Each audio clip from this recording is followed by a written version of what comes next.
जय हिंद दोस्तों, मैं अर्जुन सिंह आपका स्वागत करता हूं हमारे यूट्यूब चैनल की आप सक्सेस जीवन में। तो आज हम बात करने वाले हैं ज्योग्राफी में। तो भारत का भूगोल में आपको आज बताने वाले हैं कि भारत के भूगोल से लेकर के इतने प्रश्न बन जाते हैं, उसको हम बात करते हैं। तो सबसे पहले स्टार्ट करते हैं भारत का भूगोल। भारत के भूगोल को पढ़ने के लिए हमें थोड़ा सा ग्लोब की ज़रूरत होगी। ग्लोब में सबसे पहले भारत को आपको बताऊँगा कि ग्लोब में भारत की स्थिति क्या है। इस स्थिति से बनने वाले प्रश्न बहुत हो जाते हैं, तो इसको हम देखते हैं। सबसे पहले देखते हैं कि क्या हम बात करने वाले हैं आज भारत का भूगोल।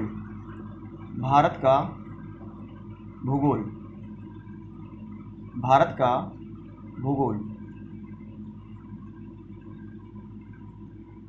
देखिए, भारत के भूगोल में से सबसे पहले अगर भारत की स्थिति को देखें तो भारत की स्थिति कहाँ पर है। तो ग्लोब में अगर बात करें हम तो इसको दो प्रकार से हमने डिवाइड किया। क्या कि भारत के भूगोल को लेकर के हमने भारत की स्थिति को देखा कि क्या किस प्रकार से इसको डिवाइड किया गया है कि अक्षांशीय दृष्टि से, अक्षांशीय दृष्टि से और एक देशांतरीय दृष्टि से, देशांतरीय दृष्टि से। ठीक है, अक्षांशीय और देशांतरीय दृष्टि से। अगर हम अक्षांश की बात करें, अब सबसे पहले हमें जानना होगा कि ये अक्षांश और देशांतर क्या होते हैं। तो देखा होगा आपने कि ग्लोब में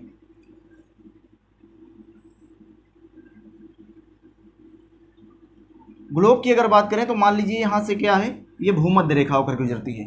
भारत के या ग्लोब के बीचों बीच से होकर के कौन सी रेखा जाती है? भूमध्य रेखा, जिसको 0 डिग्री अक्षांश बोलते हैं या इसको भूमध्य रेखा, भूमध्य रेखा या इसको बोलते हैं विषुवत रेखा, विषुवत रेखा के नाम से जानते हैं। ठीक है ना। और इसी के ऊपर से गुजरने वाली एक रेखा है जिसका नाम क्या है? ये तो 0 डिग्री पर होती है, परंतु ये 23.5 डिग्री उत्तरी अक्षांश, 23.5 डिग्री उत्तरी अक्षांश पर कौन सी रेखा पाई जाती है? तो इसको बोलते हैं कर्क रेखा। इसको क्या बोलते हैं? कर्क रेखा। ठीक है। अगर हम यहीं पर बात करें, क्या इसी के नीचे ये जो मकर रेखा है, इसको 23.5, ये कहाँ पर है? 23.5 डिग्री दक्षिणी अक्षांश, दक्षिणी अक्षांश पर। तो इसको क्या बोलते हैं? मकर रेखा, मकर रेखा।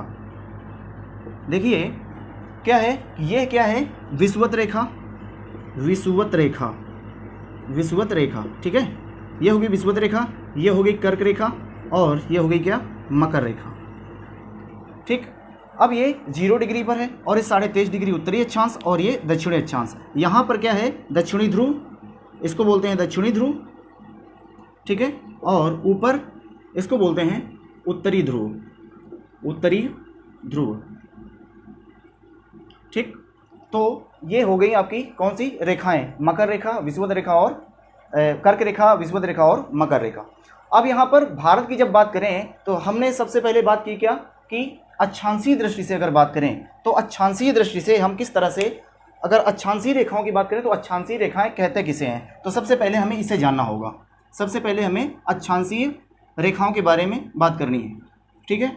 तो देखो कि इस विषुवत रेखा से, इस विषुवत रेखा के समानांतर जो रेखाएं पाई जाती हैं, जो उत्तर से दक्षिण की ओर हैं, जो उत्तर से दक्षिण की ओर कोणात्मक दूरी को प्रदर्शित करती हैं। अक्षांश रेखाओं की अगर पूछ लिया जाए कि अक्षांश रेखाएं किसे कहते हैं, कि अक्षांश रेखाओं की अगर बात करें तो विषुवत रेखा के लंबवत, विषुवत रेखा के क्षैतिज, क्या है? क्षैतिज, मतलब इस तरह से विषुवत रेखा के क्षैतिज।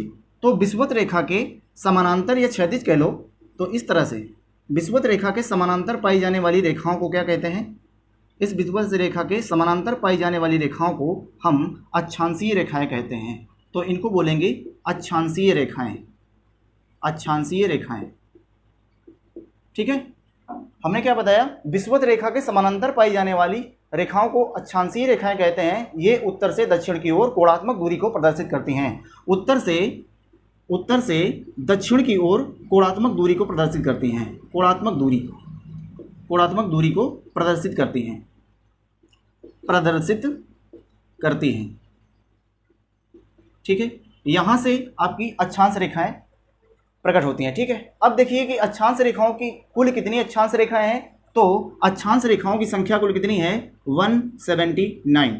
तो कुल अक्षांश रेखाओं की संख्या कितनी हो जाती है 179। अब पूछ लिया जाता है अक्षांश रेखाओं से किसकी गणना की जाती है, तो हमें अक्षांश रेखाओं से किसी भी देश या किसी भी राज्य की दूरी को ज्ञात करने के लिए किया जाता है।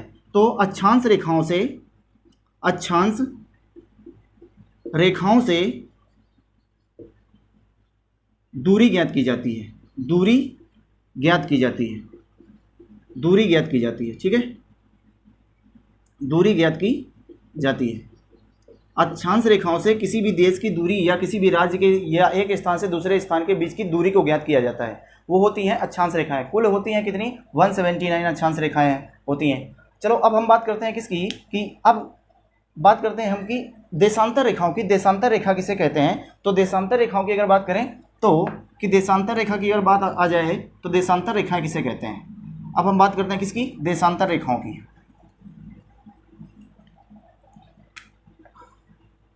जैसे ये ग्लोब हो गया, ये भूमध्य रेखा चली गई और भूमध्य रेखा से ये लंबवत, भूमध्य रेखा के लंबवत, और इस रेखा को क्या कहते हैं, ये उत्तरी ध्रुव और ये हुआ दक्षिणी ध्रुव। तो इस तरह से बनने वाली जो रेखाएं होती हैं उन्हें किस नाम से जानते हैं।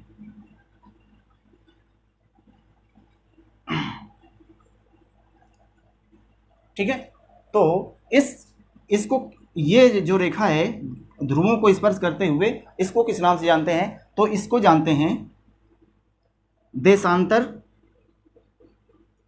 इसको जानते हैं क्या, ग्रीनविच रेखा। क्या, ग्रीनविच रेखा के नाम से, ग्रीनविच रेखा, या इसको बोलेंगे ग्रीनविच रेखा या प्रधान मध्याह्न रेखा, मध्याह्न रेखा, ग्रीनविच रेखा या प्रधान मध्याह्न रेखा के नाम से जानते हैं, या अंतरराष्ट्रीय तिथि रेखा के नाम से जानते हैं। अंतरराष्ट्रीय तिथि रेखा के नाम से इसको जाना जाता है। ठीक है, और इसके बाद जो ये लंबवत खींची गई रेखा है, कि भूमध्य रेखा से लंबवत खींची गई रेखाओं को किस नाम से जाना जाता है, तो भूमध्य रेखा से लंबवत खींची गई रेखाओं को हम किस नाम से जानते हैं, तो देशांतर रेखाओं के नाम से जाना जाता है। तो ये होती हैं देशांतर रेखाएं, देशांतर रेखा। ठीक है, तो इनको हम देशांतर रेखाओं के नाम से जानते हैं। ये पश्चिम से पूर्व की ओर कोणात्मक दूरी को प्रदर्शित करती हैं। भूमध्य रेखा मतलब भूमध्य रेखा से लंबवत खींची गई रेखाओं को देशांतर रेखा के नाम से जानते हैं, और ये पूरब से लेकर के पश्चिम की ओर कोणात्मक दूरी को प्रदर्शित करती हैं। ये प्रश्न बन जाता है यहाँ से। ठीक है, अगर अगली बात करें कि देशांतर रेखाओं की कुल संख्या है कितनी, तो देशांतर रेखाओं की संख्या 360 है। कितनी है, 360 है। अब पूछ लिया जाता है कि इससे हम क्या ज्ञात करते हैं, तो देशांतर रेखाओं से हम समय की गणना करते हैं। किसकी, समय की गणना करते हैं, समय की गणना करते हैं, समय की गणना। ठीक है, देशांतर रेखाओं से हम किसकी गणना कर लेते हैं, समय की गणना कर लेते हैं। दूसरा प्रश्न ये बनता है कि ये जो रेखाएं होती हैं, हमने क्या बताया, अक्षांशीय और देशांतर रेखाएं। अब इसमें प्रश्न पूछ लिया जाता है कि एक डिग्री बराबर कितने मिनट के होता है, तो 1 डिग्री बराबर 4 मिनट के। ठीक है ना, प्रश्न ये बना कि 1 डिग्री से दूसरी डिग्री मतलब एक अक्षांश से दूसरे अक्षांश तक जाने के लिए हमें कितना दूरी तय करनी पड़ेगी, कितना दूरी तय करनी पड़ती है। तो देखो इन्हें एक अक्षांश की दूरी हो गई और दूसरे अक्षांश की, मतलब 1 डिग्री और दूसरे डिग्री मतलब दूसरी डिग्री। ठीक है, 1 डिग्री और 2 डिग्री के बीच की दूरी को हम क्या कहते हैं, तो इन्हें कटिबंध के नाम से जाना जाता है, कटिबंध। तो इसे क्या कहते हैं, कटिबंध के नाम से जाना जाता है। और 1 डिग्री बराबर होता है, 1 डिग्री बराबर क्या होता है कि कितने दूरी की अगर बात करें तो 111 किलोमीटर। 1 डिग्री बराबर क्या होता है, 111 किलोमीटर। जो इसके बीच की दूरी होती है वो 111 किलोमीटर के बराबर होती है। ये होती हैं आपकी अक्षांश और देशांतर रेखाएं। आगे हम बात करने वाले हैं इसी में कि भारत जो है ग्लोब में कहाँ पर स्थित है। तो अब देखते हैं ग्लोब में भारत की स्थिति क्या है।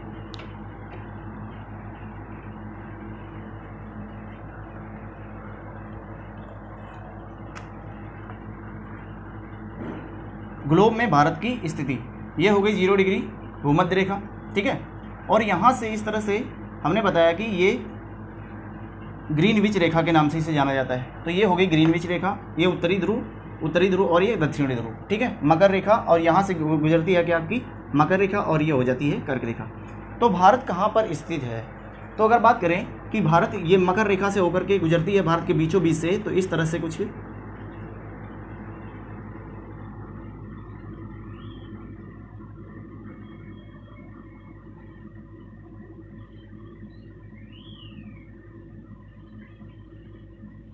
ये हो गया भारत। तो भारत के बीचों बीच से होकर के क्या जाती है? क्या? कर्क रेखा।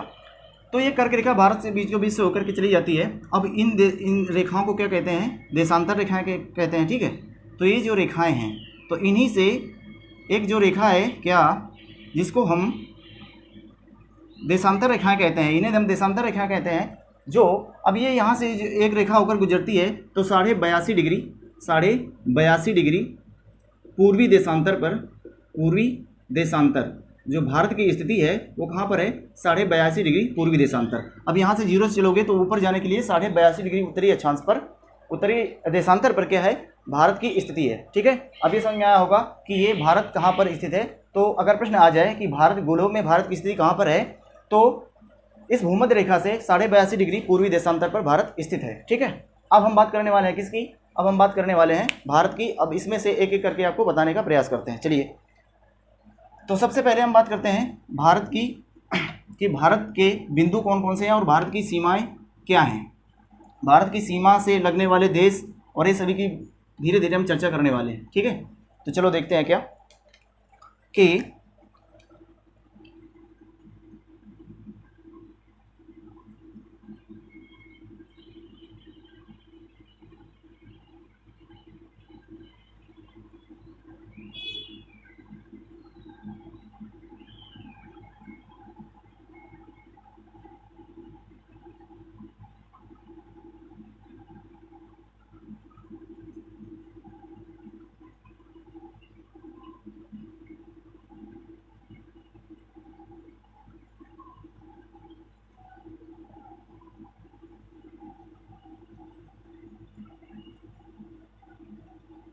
ये कुछ इस तरह से आपका भारत है, ठीक है। ठीक, अब हम बात करते हैं क्या, ये हो गया आपका श्रीलंका, ठीक। ये है क्या? श्रीलंका। श्रीलंका ये भारत का मैप है कुछ इस तरह से। तो देखो, सबसे पहले हम बात करने वाले हैं किसकी? कि भारत के सबसे बिंदु की बात करने वाले हैं कि भारत का पूर्वी बिंदु और भारत का पश्चिमी, भारत का उत्तरी और भारत का दक्षिणी बिंदु क्या है। कि सबसे ऊपर जब अगर बात करेंगे, यहाँ पर जम्मू एंड कश्मीर पड़ेगा, जम्मू एंड कश्मीर। तो जम्मू और कश्मीर में सबसे ऊपरी बिंदु कौन सा है? तो सबसे उत्तरी बिंदु कौन सा है? तो सबसे उत्तरी बिंदु क्या है? इंदिरा काल। सबसे उत्तरी, भारत का सबसे उत्तरी बिंदु क्या है? इंदिरा काल, जो कहाँ पर स्थित है? जम्मू कश्मीर में, ठीक है। सबसे पूर्वी बिंदु क्या है? ये है अरुणाचल प्रदेश में, अरुणाचल प्रदेश के किबिथु में स्थित है, ठीक है ना। सबसे पूर्वी बिंदु। सबसे पश्चिमी बिंदु कौन सा है? गुजरात में क्या है?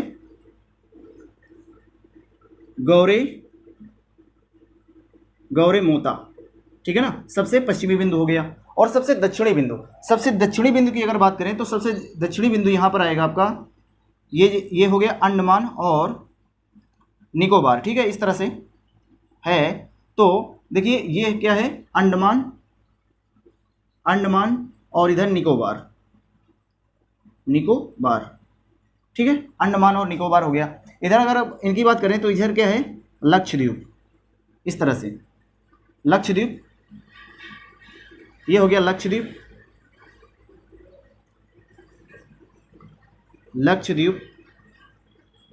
और इधर मिनिकॉय और ये है मालदीव, ठीक है। चलिए देखिए, सबसे हमने क्या बात की कि सबसे उत्तरी बिंदु, सबसे पूर्वी बिंदु और सबसे पश्चिमी बिंदु, और सबसे दक्षिणी बिंदु जो है, तो दक्षिणतम बिंदु है। जब दक्षिणी बिंदु की अगर बात करें, दक्षिणी बिंदु, तो दक्षिणी बिंदु है आपका इंदिरा पॉइंट। यहाँ पर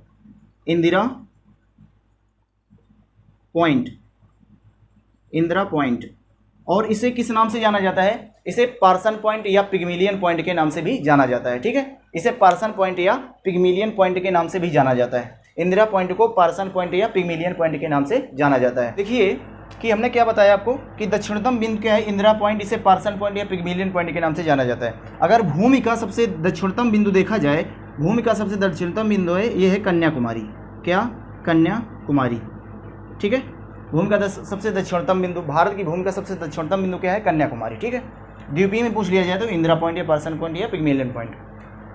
अगर बात करें कि ये कहाँ पर स्थित है, जो कन्याकुमारी है, तो 8 डिग्री 4 मिनट, 8 डिग्री 4 मिनट उत्तरी अक्षांश, उत्तरी अक्षांश पर है। 8 डिग्री 4 मिनट उत्तरी अक्षांश पर स्थित है।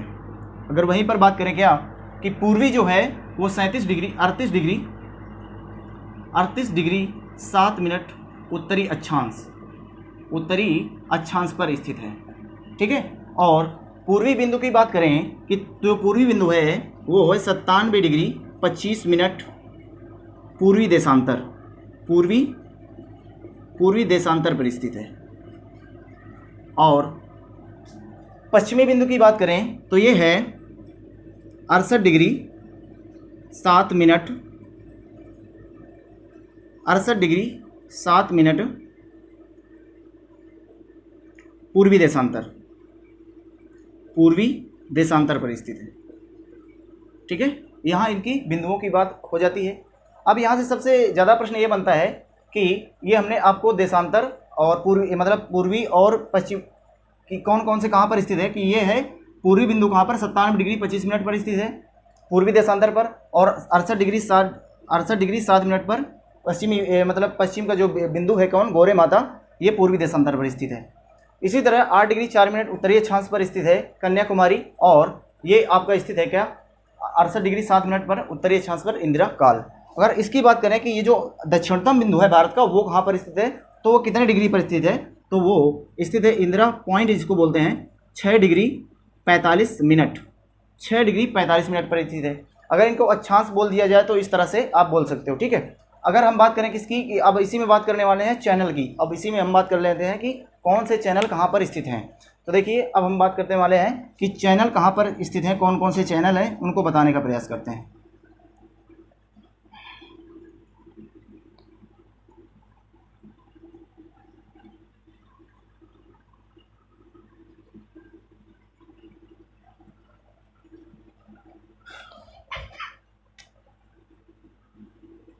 देखिए कि ये था आपका अंडमान निकोबार, इस तरह से करके, और यहाँ पर जो बिंदु मतलब जो चैनल पाया जाता है कि ये क्या है 8 डिग्री 4 मिनट, 8 डिग्री 4 मिनट पर था। और इसी तरह ये क्या है कि इसके ये और थोड़ा सा ऊपर जाएगा, इस तरह से बनेगा।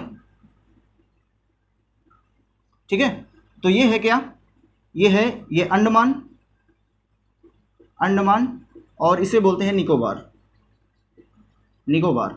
तो ये जो यहाँ से चैनल गुजरता है इसको बोलते हैं क्या, इस तरह से जाएगा, तो इसे बोले हैं क्या 10 डिग्री चैनल, 10 डिग्री चैनल या 10 डिग्री अक्षांश, 10 डिग्री चैनल या 10 डिग्री अक्षांश इसको बोल सकते हैं। तो ये क्या है कि अंडमान और निकोबार को अलग करता है। 10 डिग्री चैनल किसको अलग करता है, अंडमान और निकोबार को। इसी प्रकार से 10 डिग्री चैनल हुआ और ये है 8 डिग्री चैनल, तो ठीक है। और इसी के पास में थोड़ा सा ऊपर जाएंगे तो पड़ेगा क्या 9 डिग्री चैनल, क्या 9 डिग्री चैनल। तो 9 डिग्री चैनल किसको अलग करता है, तो 9 डिग्री चैनल यहाँ पर क्या है लक्षद्वीप और यहाँ पर है मिनिकाय, तो लक्षद्वीप और मिनिकाय को अलग करता है। ठीक है, तो 9 डिग्री चैनल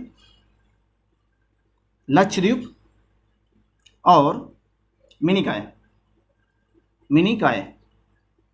तो 9 डिग्री चैनल किसको अलग करता है, लक्षद्वीप और मिनिकाय को अलग करता है। इसी प्रकार से जो 8 डिग्री चैनल है यहाँ से होकर गुजरेगा इस तरह से, तो 8 डिग्री चैनल क्या है कि 8 डिग्री चैनल, तो 8 डिग्री चैनल किसको अलग करता है, मिनिकाय और मालदीव को, मालदीव, मिनिकाय और मालदीव को अलग करता है। तो हमने क्या बताया, 8 डिग्री चैनल मिनिकाय और मालदीव को अलग करता है और 9 डिग्री चैनल लक्षद्वीप और मिनिकाय को अलग करता है, जबकि 10 डिग्री चैनल अंडमान और निकोबार को अलग करता है। और अगर चैनल की बात करें, जलसंधियों की बात करें, तो यहाँ पर एक जलसंधि पाई जाती है, यहाँ पर एक खाड़ी जिसका नाम है मन्नार की खाड़ी, क्या मन्नार की खाड़ी। अब ये जो मन्नार की खाड़ी है ये यहाँ पर जो एक संधि पाई जाती है जिसका नाम है पाक स्टेट या पाक जल संधि। तो इसको बोलते हैं क्या? पाक जल संधि। तो किस स्टेट के द्वारा या किस जल संधि के द्वारा भारत और श्रीलंका अलग होते हैं? तो देखिए यहाँ पर पाई जाएगी क्या? पाक जल संधि। पाक जल संधि। तो पाक जल संधि के द्वारा भारत और श्रीलंका अलग करते हैं। ये है भारत और ये क्या है? श्रीलंका। श्रीलंका। और तो पाक जल संधि के द्वारा भारत और श्रीलंका अलग होते हैं। ठीक है, ये प्रश्न बन जाता है। द्वीप पाए जाते हैं, ये जो द्वीप हैं इन्हें किस नाम से जानता है? इनको कहते हैं पम्बन द्वीप। पम्बन द्वीप। अब ये जो पम्बन द्वीप है ना, तो यहीं पर एक सेतु बना है जिसका नाम है राम सेतु। जिसका क्या नाम है? राम सेतु। राम सेतु। और इसी राम सेतु को आदम ब्रिज के नाम से भी जाना जाता है। आदम ब्रिज। आदम ब्रिज के नाम से भी जाना जाता है। तो इन्हीं पम्बन द्वीप पर क्या बना है हमारा? राम सेतु या आदम ब्रिज। ठीक है, यहाँ से आपको समझ में आया होगा। यहीं पर देखिए एक द्वीप है जिसका नाम है कोको द्वीप। क्या नाम है? कोको द्वीप। कोको द्वीप। तो ये विवादित है, भारत और म्यांमार। इस तरह से यहाँ पर म्यांमार पड़ेगा, तो ये म्यांमार और ये इधर हो गया भारत। तो ये भारत का क्षेत्र है और ये म्यांमार का क्षेत्र है। तो अब भारत, ये प्रश्न पूछ लिया जाता है कि कौन सा द्वीप भारत और म्यांमार के बीच विवादित है?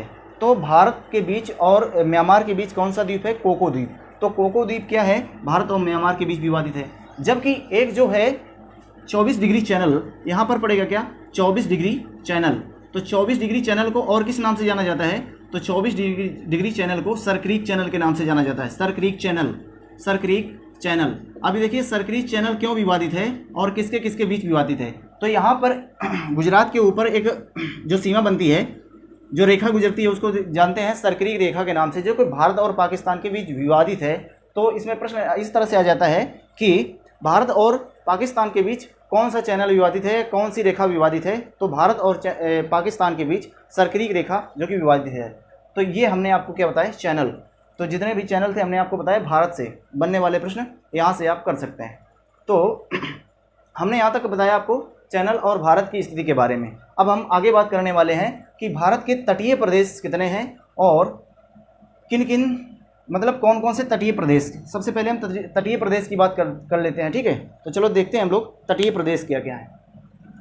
भारत के तटीय प्रदेश।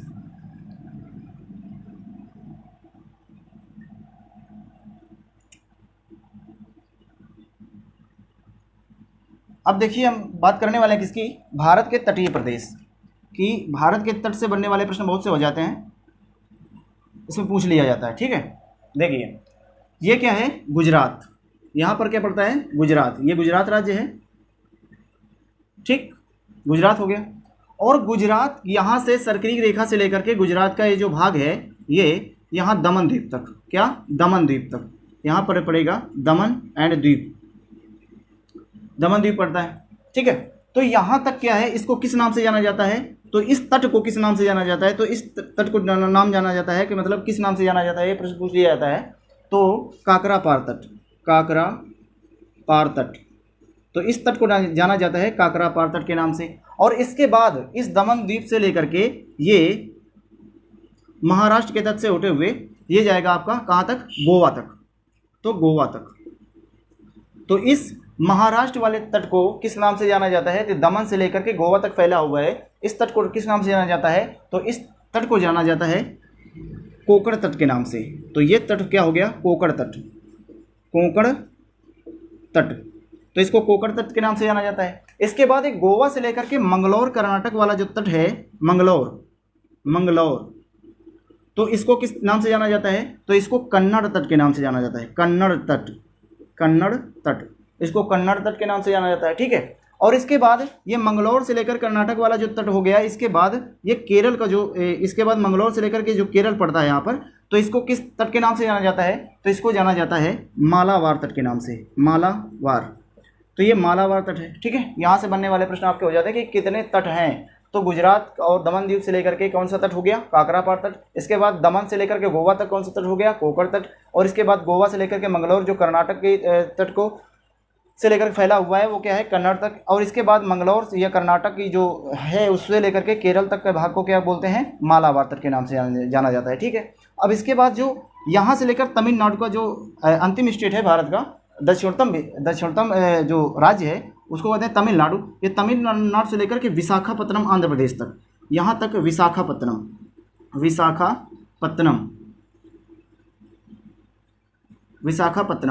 तो ये विशाखापत्तनम तक कौन सा तट है, तो इसको कोरोमंडल तट के नाम से जाना जाता है। इसे कोरोमंडल तट के नाम से जाना जाता है। कोरोमंडल तट हो गया। और इस विशाखापत्तनम से लेकर के पश्चिम बंगाल महानदी वाला जो भाग है ये उड़ीसा, ठीक है ना, तो इसको किस तट के नाम से जाना जाता है, तो ये जाना जाता है उत्तरी सरकार तट। ठीक है, तो उत्तरी सरकार तट के नाम से जाना जाता है। तो यहाँ से हमने क्या बताया आपको, सारे तट भारत के जो तटीय क्षेत्र हैं जो कि फैले हुए हैं। ठीक है, तो इनको आप इस तरह से याद कर सकते हैं कि कोकण तट, कारापार तट, इसके बाद कोकण तट, इसके बाद कन्नड़ तट, और फिर मालाबार तट, फिर कोरोमंडल तट, इसके बाद उत्तरी सरकार तट। हमने आपको बताया तटों के बारे में। ठीक है, तो देखिए इस तरह से आप सभी तटों के बारे में जान सकते हैं। ठीक है, तो इसको देखिए। अब इसके बाद हम क्या बात करने वाले हैं, इसके जो तटीय प्रदेश है कि ये जो पश्चिमी तट है इसको टोटल बोलते क्या हैं, ये जो तट है इसको पश्चिमी तट के नाम से जाना जाता है। किसके, पश्चिमी तट। अब इसमें प्रश्न बन जाता है कि पश्चिमी तट में कुल कितने राज्य हैं, और इसको जाना जाता है पूर्वी तट के नाम से। तो ये क्या हो गया, पूर्वी तट। ये हो गया आपका क्या, पूर्वी तट। तो पूर्वी तट में कितने राज्य हैं, ठीक है, इससे प्रश्न बन जाता है। तो पूर्वी तट में कौन कौन से राज्य हो गए भाई, तमिलनाडु हो जाएगा, फिर क्या हो जाएगा, आंध्र प्रदेश, तमिलनाडु, इसके बाद आंध्र प्रदेश, इसके बाद उड़ीसा, और इसके बाद पश्चिम बंगाल। तो 4 इधर है पश्चिमी तट में, कुल राज्यों की संख्या क्या है, 4 राज्य हो जाए। ठीक है, और इधर कितने हैं, तो इधर देखिए इधर सबसे पहले क्या हुआ, गुजरात, ये हो गया गुजरात वाला क्षेत्र, और इधर क्या हो गया महाराष्ट्र, और इधर क्या हो गया गोवा है एक, और एक कर्नाटक हो गया, फिर केरल हो गया। ठीक है ना, तो 1 2 3 4 और 5, तो इधर क्या हो जाते हैं, पश्चिमी तट में कितने राज्य हैं, 5 राज्य हो जाते हैं। तो इससे बनने इस तरह से प्रश्न पूछ लिया जाता है कि पश्चिमी तट में कुल कितने राज्य हैं जो कि तटीय सीमा बनाते हैं, 5 राज्य हैं, और पूर्वी तट में कितने राज्य हैं जो कि पूर्वी सीमा बनाते हैं, तो वो है 4 राज्य। तो इस तरह से आपके तट से प्रश्न हो सकते हैं। ठीक है, अब हम इसके बारे में धीरे धीरे और भी बात करेंगे, इनके सभी तटों के एक एक बारे में बात करने वाले हैं, तो हम अगले वीडियो में आपको इसमें बताने का प्रयास करेंगे।